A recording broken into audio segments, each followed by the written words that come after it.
Hello, everyone, and welcome to Live with the Pricing Lady. I'm Janine Liston, also known as the Pricing Lady. I'm so thrilled to have you here with me today. Today, we have a really interesting topic, and one that you may not right off think, oh, that exactly has to do with pricing. But what I really want to talk about and what we've been talking about in my Facebook group this week has been the topic of worthiness and how that influences what we're doing in pricing. Now, in this show, we're always talking about pricing in a lot of different contexts. I really want to help you understand what a broad topic it is, because that will help you understand what strategies to use, how to use it tactically in your business, and bring this topic really into your business in the right way so that instead of worrying about your pricing, you can start focusing on delivering the great value to your customers that you do. So that's what we're looking at in the show, and I'm pleased to have you here with me today. Let's talk about this topic of worthiness, because it's very much influencing, especially for solo entrepreneurs and small businesses, it's influencing what you're doing with your pricing. Whether or not you believe me is another question. Generally, is there working in the background? And what I wanted to do with you today was share 3 business cases or 3 examples from clients that I have about how this has been playing in the background in their businesses and how we started to work through it. Now, it comes to play in different ways in different businesses. The important thing is that in order for you to address the issue, first you have to be able to identify it, which is why I wanted to show you these examples. So welcome to those of you who have just joined me. I'm happy to hear you with me. Today we're talking about worthiness and how that influences your pricing. Now, let me start with something first, because I really want you to think differently about how you feel about yourself in terms of worthiness. So a lot of people struggle with this topic, and they may not call it the same thing as worthiness. They may call it confidence or competence. Well, generally not competence, but certainly confidence. And here's the thing. So if you struggle with, will people pay this much and I'm worth that? Is what I'm doing worth it? Is my product worth it? And I want you to ask yourself the following. When did you stop being worthy? Tricky question, right? And here's the thing.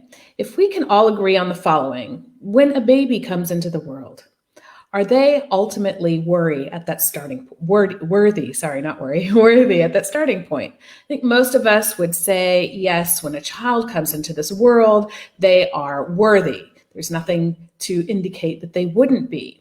So if we assume that when we come into this world, we're worthy, and at some point in time, like now, we feel unworthy, that means that somewhere along the way, something happened or something changed in us to make us feel differently.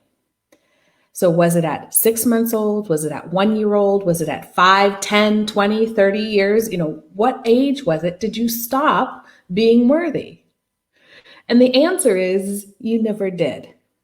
So the mind is doing something there, playing some tricks on you based on what you've learned and the environment you've grown up in, the experiences you've had. But the reality is you always have been, you are, and you always will be worthy. And that's the first thing that you have to start to engage with, understand, and retrain your brain to think about. Now, let's take a look at what I mean, let's take a look at different ways in which this can show up in your business. So the first case study or story I want to share with you has to do with fairness.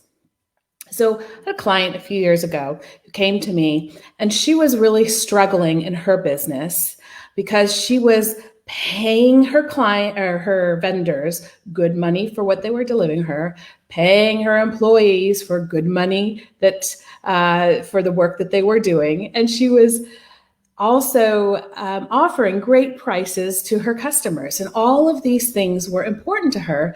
But in her business, she actually wasn't paying herself a salary yet. And she had been in business for a couple of years. And to me, this is a big sign that you're not treating yourself fair. And in speaking with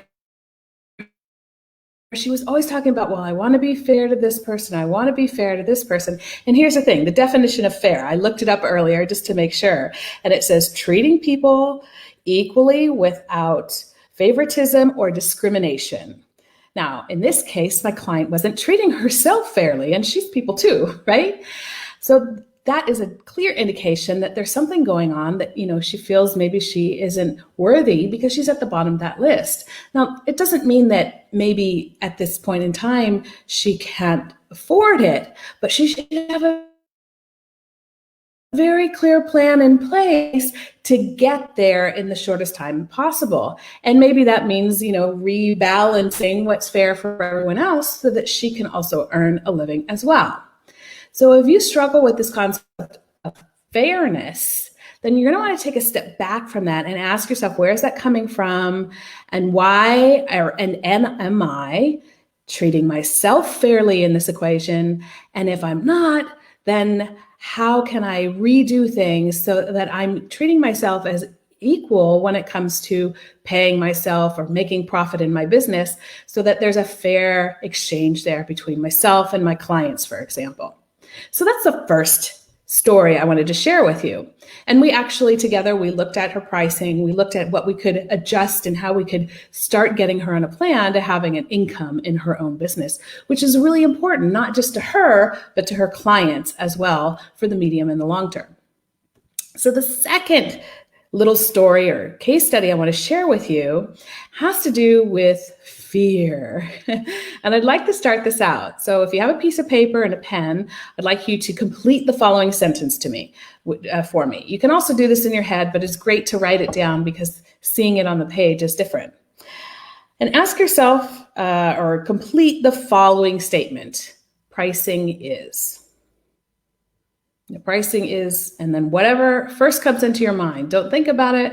Just write down or say out loud the first thing that comes to your mind. Now, I had a client a few years ago who was in a program with me, and we were going through a series of these kinds of questions. And when we had the discussion afterwards, he said to me, I said, well, what was most shocking to you? And he said, well, my answer to pricing is. So I said, well, what did you answer? He goes, pricing is something that I avoid.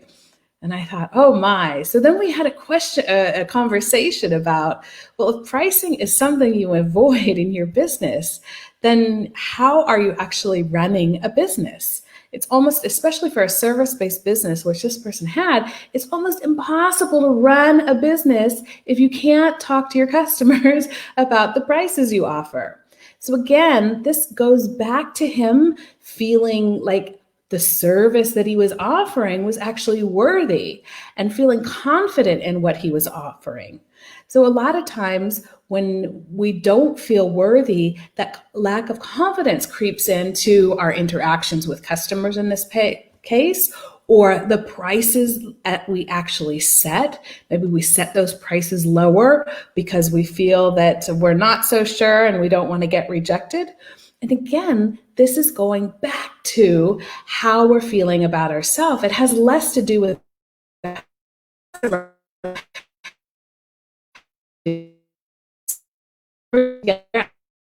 exercises to help him repattern what was going on in his head around this topic, around how he felt about approaching his customers. The second thing we did is we looked at, what are you offering? How are you going to price it? And how can you be creative and have fun with that? Now, you might not put creative and fun in the same sentence as pricing, like I would, but for him, having that ability to be creative with his pricing actually allowed him to create a pricing system for his customers that both he and his customers love, and it's taken his business that much further. So creativity and fun definitely can come into pricing. And for some of you, it is going to be important. It's like a company who says they're innovative, but they price things in an old way. You can carry that innovation through your business as well as into your pricing. So my point here isn't to go off on that tangent, but my point is that there are two things that you can do in this case, or that we did in this case. One is work on that mindset shift, and the other is to make sure that you feel confident in the prices that you're delivering. The last one I wanted to share with you has to do with the stories. So when we don't feel worthy, when we feel scared, and worthiness is our feeling a lack of worthiness as a type of fear, if you will. What happens is our body goes into survival mode, and our bodies are pretty intelligent beings, but they only have one goal in mind. Is Janine breathing or not? And if she's breathing, then the mind gives it a big old thumbs up. And if I'm not breathing, or it thinks I'm not going to be breathing, then all of a sudden it will go into panic mode. And that's what happens when we feel unworthy. And the brain tries to create stories to justify our behavior. Now, I know that we all know exactly what I'm talking about, but let me share this example with you.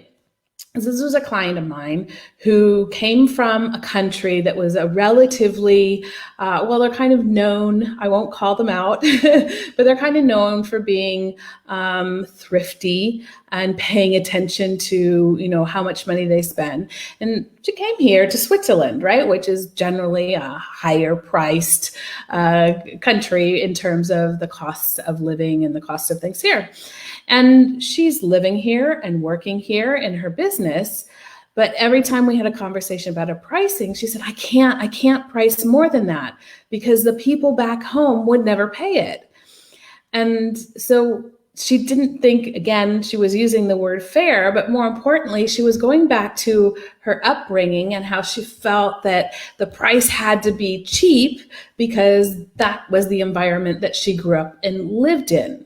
So we had a long conversation about the fact that you live in a country and you operate and work in a country where the cost of living is very high, where people are willing to pay more for things, not in all cases, but some.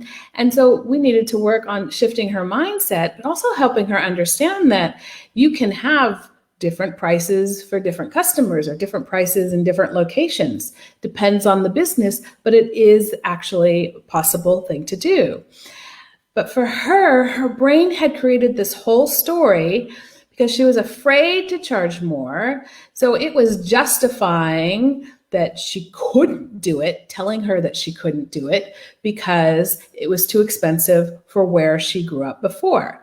And I thought that was really interesting. So if you're using statements when it comes to your pricing, like I can't, I shouldn't, it's not fair, these can be and often are indications that your mind is creating stories to justify what it wants to do, which is ultimately keep you safe. But sometimes what our minds do to keep us safe just doesn't make sense anymore. So we have to have the awareness to step back from it, look at it from a different angle, and then move forward based on how we think we should proceed.